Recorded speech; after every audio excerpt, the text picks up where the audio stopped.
What's good? What's good? What's good? Welcome to the Chop Shop. You know what time it is, community engagement. We just want y'all to think about a few things. My co-hosts are going to kill me because I totally just forgot our tagline, so I apologize. Matter of fact, I'm going to keep it all the way 100. I'm going to go straight to the phone, and I'm going to read it because, see, we getting better.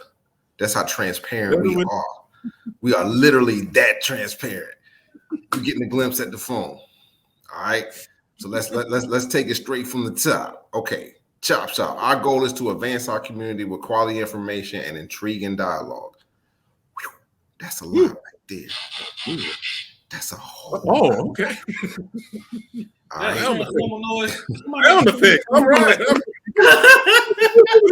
I can make some of my mouth. I heard about me in the background, cuz. I swear. Oh, man, I love it. Well, you know what? If you haven't read the names by now, man, I'll let everybody introduce themselves. I'll start, man. It's your boy, Mr. Esquire, a.k.a. Courtney. Yes, sir. I'm Larry the Maestro. How you doing? Yeah. Oh, hold up. There we go. Right there. J Fox. Okay. He did it that way. Okay. Right there. Wow. I love it, man. I love it. So check it. Tonight's topic, the power of proximity. And I'll admit, I had to go, I'm always, me, words matter. So the first thing I did was went and looked up proximity. So proximity is defined as nearness in space, time, or relationship. I like that.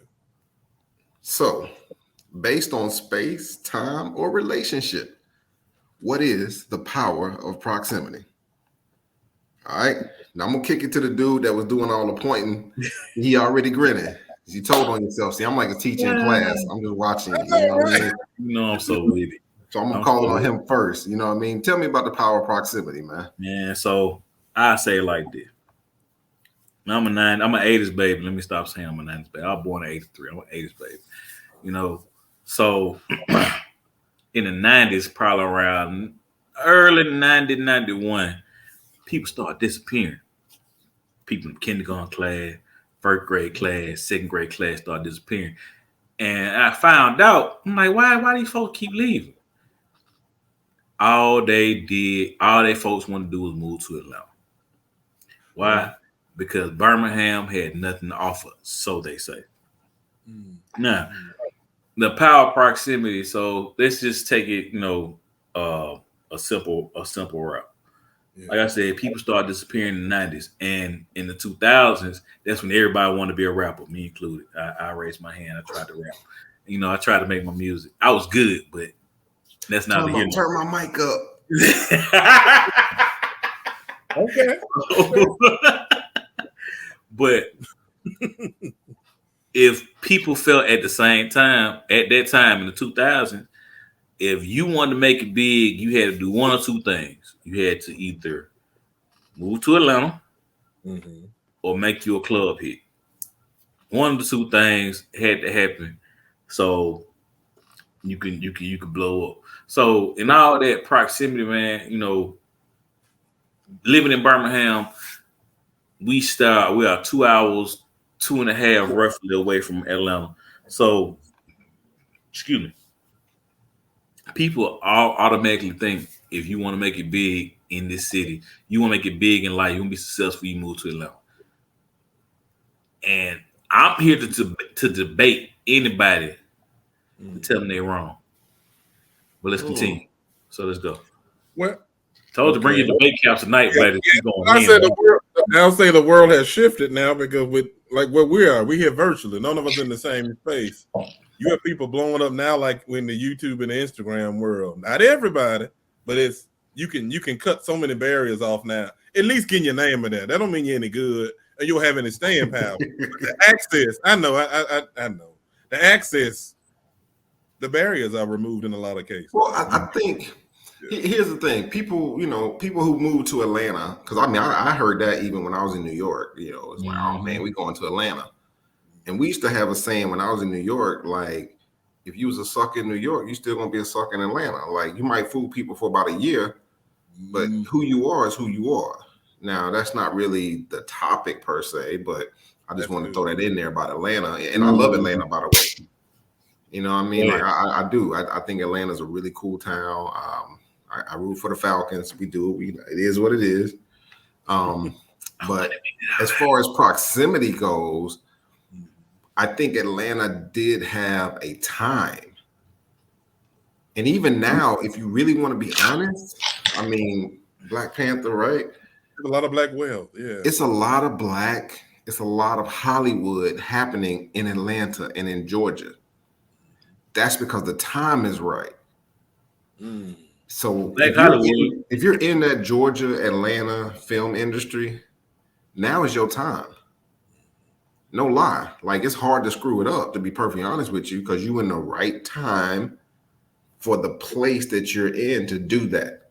Now, if you don't capitalize on your relationships, another piece of proximity, then you probably still gonna miss it. Because you might be in the right place, right time, and not have the relationships you need. So, I mean, again, I understand power proximity, but it's more than just one element. This is true. Facts. Like, so when you say proximity, like, okay, so for instance, if you live in Atlanta right now, I would move. Depending on what you're trying to do. If you're trying to be a celebrity as far as an actor or, you know, whatever, I will move. I will move where I'm a big fish in a small pond.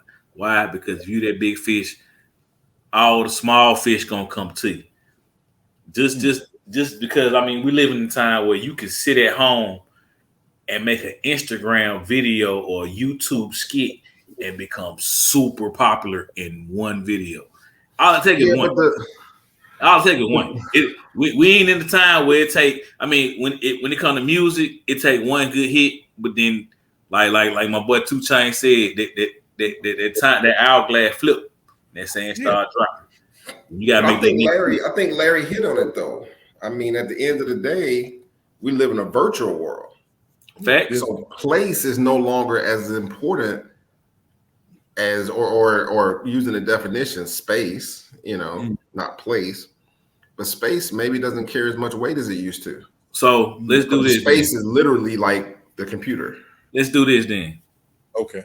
Let's take Atlanta out the picture because, I mean, like I said, in Atlanta, all it takes is one. Yeah. One good song, one good skit, one good podcast video, one good workout. Take one. Okay. You get one, you can hit 1 million people.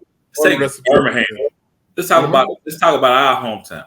Okay, let's talk about Birmingham. So Birmingham, we know about the most popularity that Birmingham has is rooted in civil rights. That's in 1970s. 1960s, 1970s. Outside of that, Birmingham has the USFL. Not knocking them, because I like the football. Like, I don't knock them. I like football, so like I'm with it.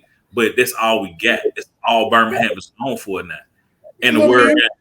Yeah. So USFL and the word game, the only two things worldwide that Birmingham, Alabama is known for.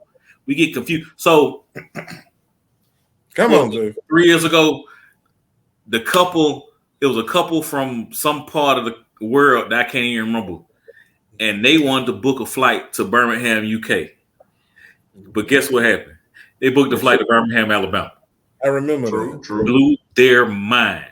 They were like, oh, no, we weren't supposed to book a flight here. It's a honeymoon, blah, blah. They end up showing around town, had a big grand, whatever, blah, blah, bullshit, whatever, for the folks.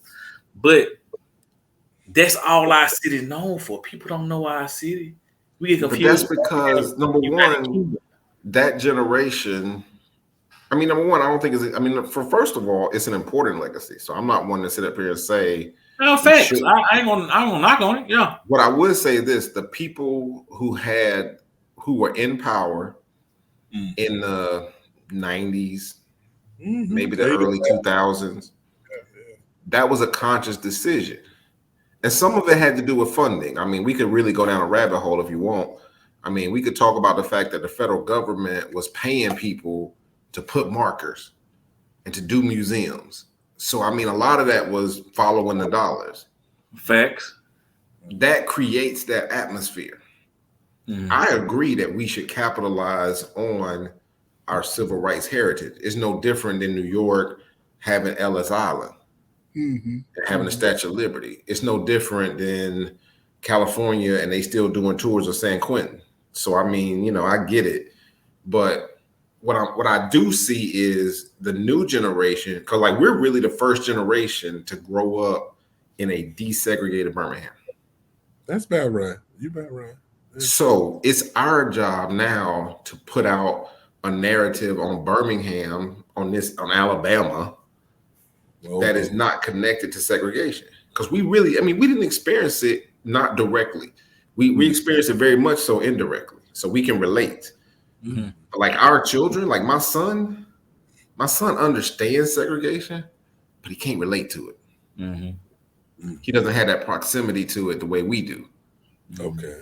So that's what I see, like those, you know, when I'm thinking about proximity, I'm thinking about, okay, so you got the inner circle, that's all the folks who went through it.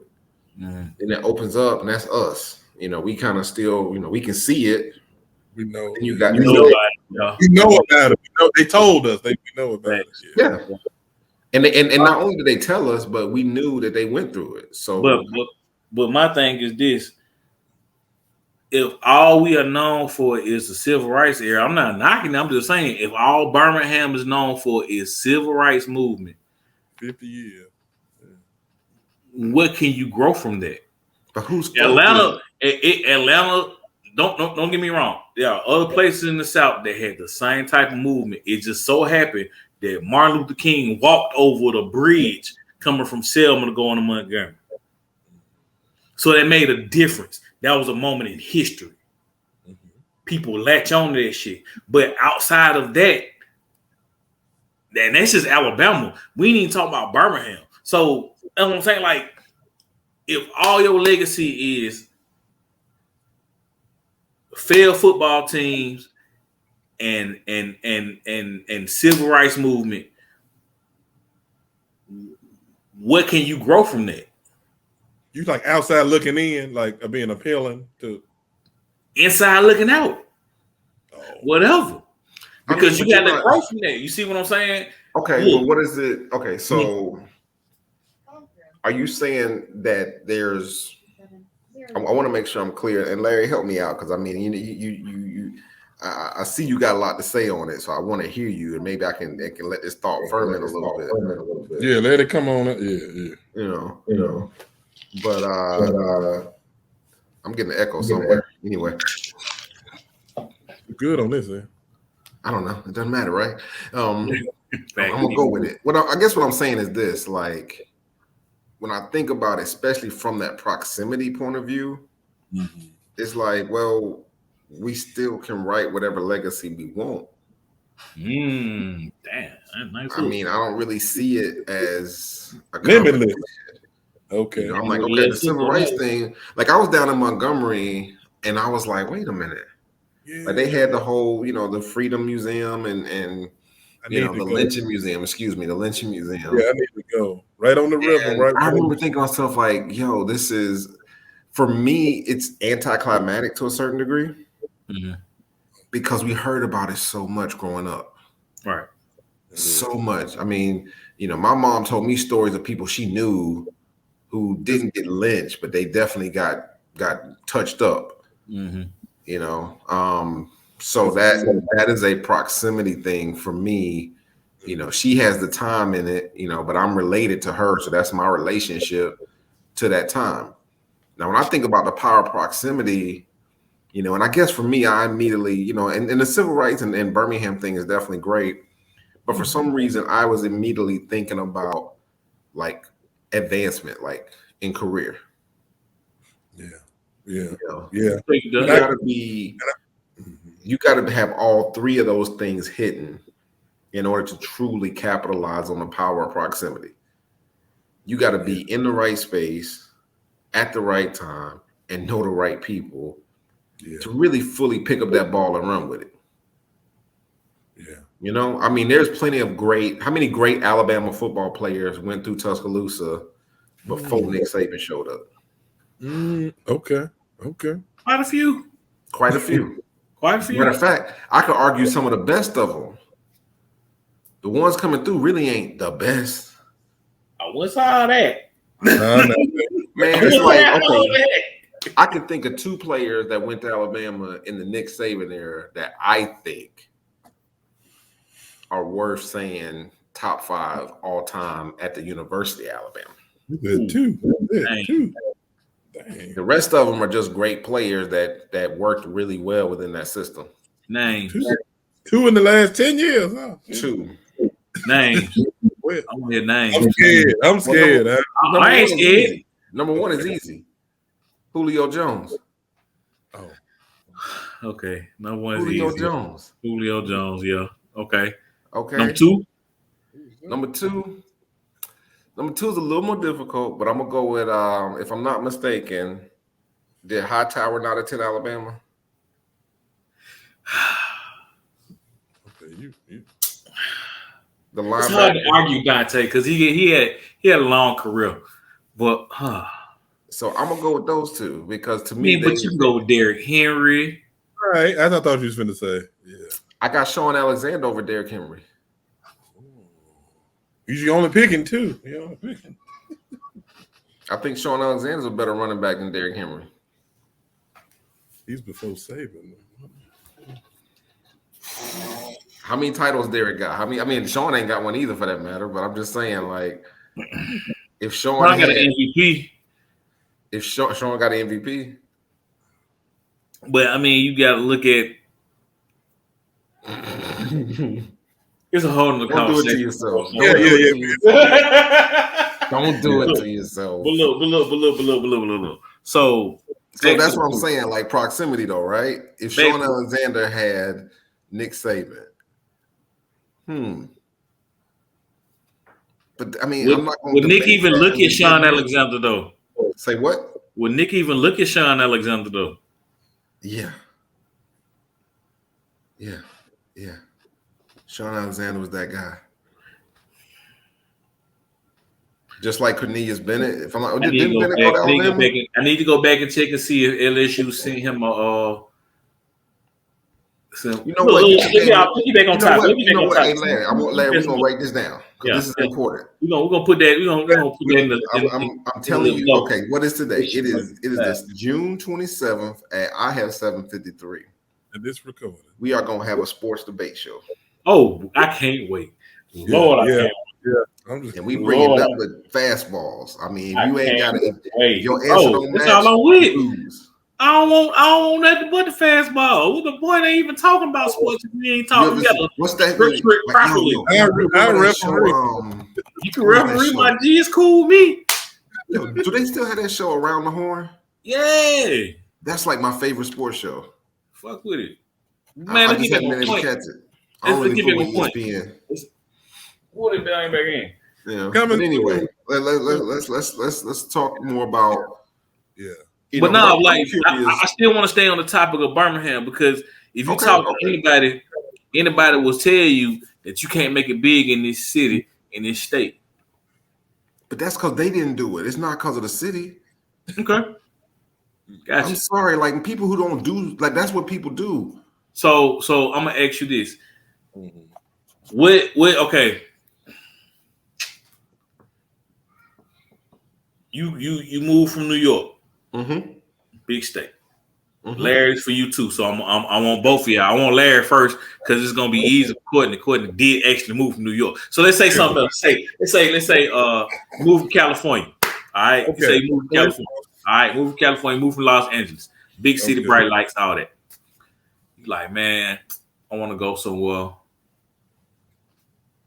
that I can make a living, but you know, I can be around stuff when I need to be.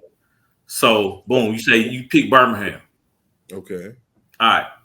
So, what is your method of income? Would it be self-employed, Okay. get a job and work the ladder, or C, something else? And it can't be, none of them can be all of the above. So you come to Birmingham to do this. I'm coming to Birmingham. I'm leaving. Oh, wait. You leave in Los Angeles, LA, bright light, big city. I'm coming. Never rains in Southern California. It never rained. Okay. You did. So you come to Birmingham. What do you do? Do you say I'm gonna apply for these jobs and work this corporate ladder? I'm gonna be an entrepreneur and I'm gonna hustle it out, or is it see something else? Something has to bring me here first. Oh, business, or because I was trying to jump in. Okay, Like the ahead. proximity as far as a relationship. You know, why do parents put their kids in Jack and Jill? Why do some people join fraternities and sororities? There's some kind of connection. Some people join connection on churches or organizations. So something would have to bring me to Birmingham to answer your question. I don't think I'd flip a book and land in Birmingham, or I'm relocating for marriage, or okay. So you moved to Birmingham. It's not gonna be my first choice. I'm leaving Los Angeles. It's not. I don't see it being my first choice. You got the beaches in Florida and on the coast. Yes, You got sir. Atlanta, which is a party city. Yes, sir. You got casinos in all over Mississippi. Mm-hmm. So I mean, you got Tennessee for what Tennessee do. No disrespect to nobody from Tennessee. I've only been to Memphis, and Memphis is a great city. But outside of that, like, I mean, you got stuff in your proximity to do as far as entertainment is concerned. Man, look, okay, all right. So yeah. Here's how, especially people from Birmingham. Birmingham is akin to the girl, like, okay, so break it down. Right, so your situation, right? So we grow up, we in high school, right? You got 4 years of high school, and you spent those whole 4 years asking this one girl out. And sometimes she was cool with it, you know, she was like, all right, bet, you know, let's go hang out. But then, you know, inevitably, you know, y'all didn't hang out, or y'all broke up. She may have even went out with somebody else. You may have seen it at the movies with somebody else, and you're like, man, that was my girl, man, but I don't like her now because she went out, you know, I mean, she went out with Maestro and she was supposed to be over here with me. So I mean, you know, so then you graduate, right? Now you get to college, and now all of a sudden you seeing chicks that don't look nothing. They don't necessarily look better than her, but they not her. So now all of a sudden her stock just went down a little bit. Come on, okay. So you just a little more attracted because you like, yo, I ain't never seen a girl from Georgia. I've been dealing with these chicks from Fairfield this whole time. These chicks from Birmingham this whole time. Just because the chick say she from Georgia, you down. You know what I'm saying? Yeah. But then you get a little older and you realize, like, wait a minute, that girl from high school is down. And she know what Birmingham about, and she know what I'm about. We grew up together. We had the same, we had a common experience. So now you can build faster because y'all had that common experience. You don't have to explain certain things because y'all grew up together. So now you're an adult. So what I see, you know, is people, you know, especially people here, we have a tendency to underrate what's here because it's right there. It's always been at our fingertips. It's always been there for us. So it's easy for us just to be like, man, I can always get that. You know, it just looked different because you got on a plane and went to another country, but it's still the same thing. So, you know, that's just the way I look at that. Like, I see a lot of that. Like, I know, and I'm guilty of it. Let me be perfectly clear. I'm 1000% guilty. People ask me all the time, you know, why you went to New York? I'm like, I went to New York because Birmingham was just boring to me. I'm asking why the hell you moved back, other than the family. Right. Yeah, okay, now here's the thing. Moving back was simple. Now, family was a huge factor. I'm not going to tell no lie. Huge factor. But let me tell you something. New York, and this was back in 2006. 2006 had a 2-bedroom, 1 bath. Yeah, it was 2-1. Yeah, 2-bedroom, 1 bath in the South Bronx. If you want to know about the South Bronx, especially in the 80s, I was living in that area. Like that, you know, that South Bronx literally has the worst asthma rate in the nation. And I was right there in the hub of it because of all the smoke. It's freeway. It's a mess. Anyway, I'm living in the South Bronx in a 2-1, paying $1,200 a month. In 2006. In 2006. Yeah. My car got shot up in a shootout, and the police were just kind of like, well, what you want us to do? Like, okay, go get your window fixed. You know, I mean, thankfully, go get the holes in your door fixed. You know, they're like, just good thing you weren't in it. You know, that was kind of the sentiment. Like, good thing you weren't in it. I was in New York doing the blackout for that matter, and that was a pretty wild night because I remember, you know, so you take all that together, and then all of a sudden it's like, well, wait a minute, bing, the memory of having a yard and having neighbors, that draw me back down. It was like, you know what? I mean, at the end of the day, living is living. Now, I'll say this. It also depends on where you are in life. I mean, I'll say this out the gate. I ain't got no problem telling anybody. If you are under 30, no kids, never been married, man, hang your hat wherever you feel. Yeah, that's good. I mean, that's what I'm down for that. Like, I would encourage that. Now, there are some financial considerations that I would also encourage. And I think it's not as simple as just go anywhere you want. You know, I got younger cousins, and I tell them all the time, like, well, okay, what you looking like on your finances? Well, I ain't got no debt. I'm good on this. Whoop de whoop. Okay, cool. If you ain't got no debt, you ain't got no real bills, go find another city. Just check it out. Go to Chicago for 2 years, see if you can make it. Because that's the one thing about New York that I learned. Now, that's something that bothers me about Birmingham now. I'll say that. People who stay here have a tendency to be naturally complacent. I ain't gonna say lazy, complacent when it comes to employment. Comfortable. I see a lot of folks here that's just like, I'll get a job. You know, I'm gonna call somebody out. Like, dude, what you mean? Like, how you not being active on that? So, you know, that's just my take on it. You know, when I came back hungry, and maybe that's because I did leave. I just came back hungry with an attitude of, I got to have it now. And I still got it. You know what I mean? It looks a little different. I've gotten older. But, you know, I definitely take on that old lion mentality of just because you don't see me moving don't mean I ain't moving. I feel you. I mean, I'm not saying you can't make it in this city. I'm not saying you can't make it anywhere. Especially nowadays, like I said, you can sit at your house and make a video. Nobody know where the hell you stay. You know what I'm saying? But the thing about it is it's gonna be a hard grind wherever you at, because if you in somewhere like Atlanta, it's a bunch of noise there, and you got to be the loudest one of them all just to get some attention.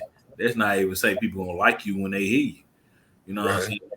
In Birmingham, you don't necessarily have to be so loud. You just got to be goddamn catchy. You got to be able to catch somebody's eye, somebody else, or whatever you did. What I'm saying, you got to be able to put yourself in a position to where you can accelerate your growth. I mean, Rich Boy did it out of Mobile. Mobile, I don't know what it is about Mobile. Mobile produced so many rappers now. You know what I'm saying? Compared to like Birmingham and Huntsville and Montgomery, Mobile produced more rappers than and I don't know if it's because they close to New Orleans or if they close to Florida or whatever. Blah blah. I don't know, but I mean, it just depends on where you at. Wherever you at, you got to work hard for it regardless, you know. So you either got to be the loudest or you got to be the most creative. Yeah. I still just hear the relationship part. I mean, how many people that may not look like us be related to a judge, a lawyer? Like, their life is just different because of proximity. Well, yeah, just proximity. Like, they can walk across the street. Interesting you would mention lawyer. I'm one. Right. Yeah. Wait. Or you can be to a church. They used to say like everything you need is in the house. Like, you know, you have sometimes just being connected, it has its benefits. Man, I heard TD Jakes said something real important, and I was at the gym, and it really it's been sticking with me for about a week now. Okay. And he was talking about if you hang out with people who do the same thing you do, you are creating a pool of haters.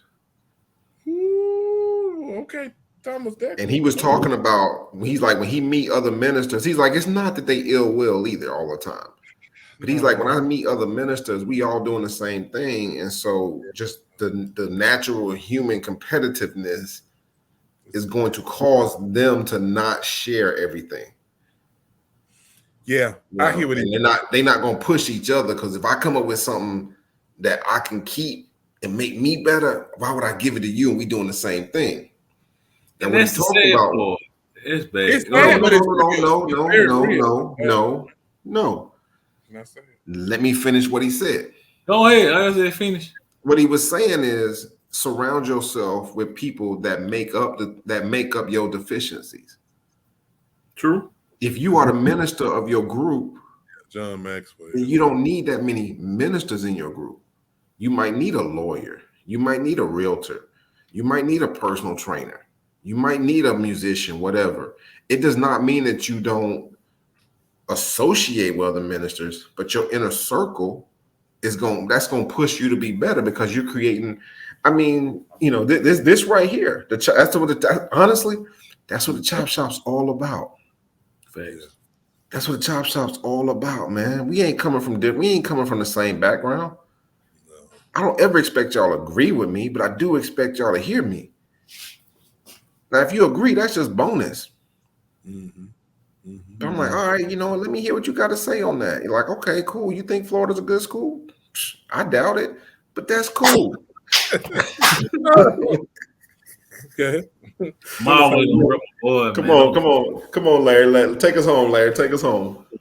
And like I said, when I hear proximity, I hear that relationship. Like, man, sometimes you one step away from connecting to what you need to connect to. I've had one conversation in an elevator. They used to have your people call my people, but I mean, I've sent like random. I'm gonna call them random. Like somebody said, give somebody a call. Oh, they not gonna do nothing for me. That's when it hit, and all I needed was the opportunity. Give me an opportunity. I can fit that spot. So I think proximity is awesome. People don't relocate for no reason to certain neighborhoods, certain areas. And if somebody don't know who you are, it's like I think you're losing. Yeah, you need some level of connection. With no man is an island. I'm going real old. Yeah. No man is an island. I love it. There's a benefit to proximity. Yeah. Thanks. Man, I love it. Fox, where you going? Where you going into that? How you going to land this plane? Man, just proximity, man. Is just, I mean, it's where you at. Timing is more my thing. My thing is timing. You got to know your timing. You dig? I mean, you never know how close or how far you are away from that opportunity. But if you shoot the shot, you might hit. Steph hit a lot of shots with hands in his face, so you might hit. It ain't impossible. Yeah, that's true. That's what's up, man. Well. We got final thoughts up. I mean, y'all have heard from my two illustrious co-hosts.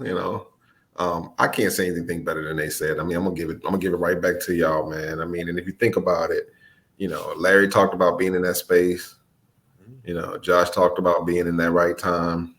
I'm gonna give y'all a relationship and just say, Larry, I'm co-signing you on the relationships as well. To me, that's where you got to have all three. And actually, this discussion, has really brought out. To me, it's that stool, right? I mean, your stool not gonna sit right; it's gonna wobble if you don't have all three of them legs down. So, that's I'm gonna stand on that. You need all three, but as you shape that stool, just keep that in mind. I mean, it may wobble a little bit. That don't mean you get off it. No, you just shape it. You keep working on it. Keep refining it. You don't throw the stool away just because it wobbles a little. No, you go get your little pad that you put underneath it. Heck, it might be the floor. Okay, now you're getting deep. That's fine. The floor you put it on ain't even. It's not you. It could be your environment. It could be your environment. Okay. I'm gonna leave it at that because, like I said, I really think both of y'all, really Mhm. be said thing that, being in the right space, being in the right time, having the right relationships. That's the power of proximity. Yes, sir. I agree. And on that, All right. I think we good. Yeah. Well, that's it for the chop shop, man. I mean, I love it, man. Like I said, we're gonna chop it up with y'all next week. We'll see what we got popping. You know what I mean? It's your boy, Mr. Esquire. Jay Fox and Larry the Maestro. You see it right there. You see it. Y'all be easy. You You did. see it, man. All right. Wait a minute, I gotta do this finger. Yeah, Don't you gotta do that. I told you I get it right first. Okay. Peace. All right.